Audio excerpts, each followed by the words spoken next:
Mast holatda avtomashina boshqarib yo'l transport hodisasi sodir etgan kamiga xodimlarga qo'l ko'targan haydovchiga nisbatan jinoyat ishi qo'zg'atildi.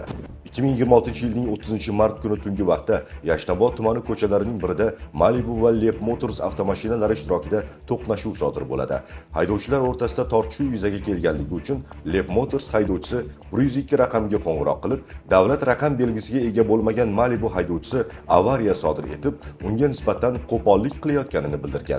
Murojaatga asosan tezkorlik bilan voqea joyiga yetib borgan yo'l patrul xizmati xodimlari holatni rasmiylashtirish chog'ida mast holatda mashina boshqarib kelgan Malibu haydovchisiga alkotester moslamasi orqali tekshiruvdan o'tishni taklif qilishadi. Xodimlarning qonuniy talabiga bo'ysunmagan mast haydovchi ularga faol qarshilik ko'rsatib, hatto musht tushirishgacha boradi. Fuqaro xodimlarni so'kib, haqorat qilayotgan ekan. Keyin biz uni jamoat joyida usush qoidalarini buzayotganligi, xodimlarga bo'ysunmayotganligi uchun unga tushuntirishlarni olib bordik. Bizlar bilan ichki ishlar bo'limiga ketishini tushuntirganimizda dabdurishdan menga bitta musht tushirib qoldi.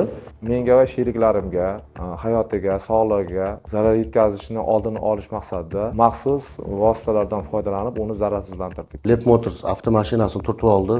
To'xtab, nima bo'ldi ekan deganimizda, kayfligim sababli u bilan g'ijillashganimda 102 qo'ng'iroq qilib, gaylar chaqirgandi. Shu bilan birga PPS xodimlari ham kelgandi. Ichganligim sababli qo'lim ko'tarilib ketdi. Mingdan-ming pushaymonman. Degan ishimdan ichki ishlar xodimlaridan uzr so'rayman. Bu hol boshqa takrorlanmaydi. Qonun muqarrar ekan, mana kelib javob berishga kelib turibmiz. Olib kelishdi. Yuqoridagi shaxsning qonunbuzarliklaridan jabrlangan fuqarolardan yaqin oradagi ichki ishlar bo'limiga yoki 102 raqamiga murojaat qilishlarini so'raymiz.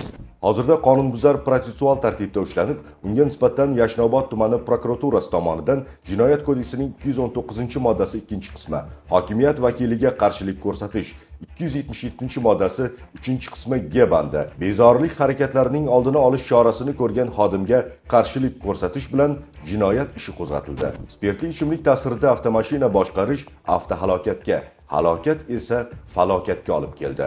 Qonun esa yana bir bora shahar bedarvoza emasligini ko'rsatdi. Nazorat tadbirlari davom etadi. Sirdaryo viloyatining tergov boshqarmasi boshlig'ining o'rinbosari lavozimida ishlagan xodimimiz tomonidan kelib ukasini ishga aralashganlik holati ko'rinib turibdi videoda. Bizlarda ichki ishlar idorlarida O'zbekiston Prezidentining 34-sonli qarorlari va 10-sonli qarorlari mavjud. O'sha qarorlarda xodim o'zini qanday tutish kerak, qaysi holatlarda u xizmat intizomini buzish holatlari har bittasi alohida ko'rsatib o'tilgan. Shu sababli aynan mana shu xodimimiz tomonidan kelib o'sha yerda ukasini ishiga aralashayotganlik holati. Mayli o'sha yerda uni videoda ko'rgan bo'lsangizlar, ajratish masalasi bor. Ukasining oldida xodimlar bilan bog'liq holatlar bor, lekin uni o'zini vazifasi bor edi. O'zi biladi u vazifasini qanaqa qilib o'zini tutish kerak, kimga murojaat qilish kerak, kelish kerak edimi, yo'q edimi aslida voqea joyi o'zida. Aynan mana shu talablarni qo'llashni buzganligi uchun o'sha xodimni egallab turgan lavozimdan ozod qilish bo'yicha xizmat tekshirib turdi, mana shunaqa qarorga kelindi. U tasodifan bo'lmagan, maxsus kelgan. Xodimni o'zi kelganligi uchun ukasi birinchi tushganidan keyin xodim yetib kelgan. Va xabarlarda birga mashinada bo'lgan degan ma'lumotlar tarqalganda o'shaning uchun keyin tushunadi. Rahmat.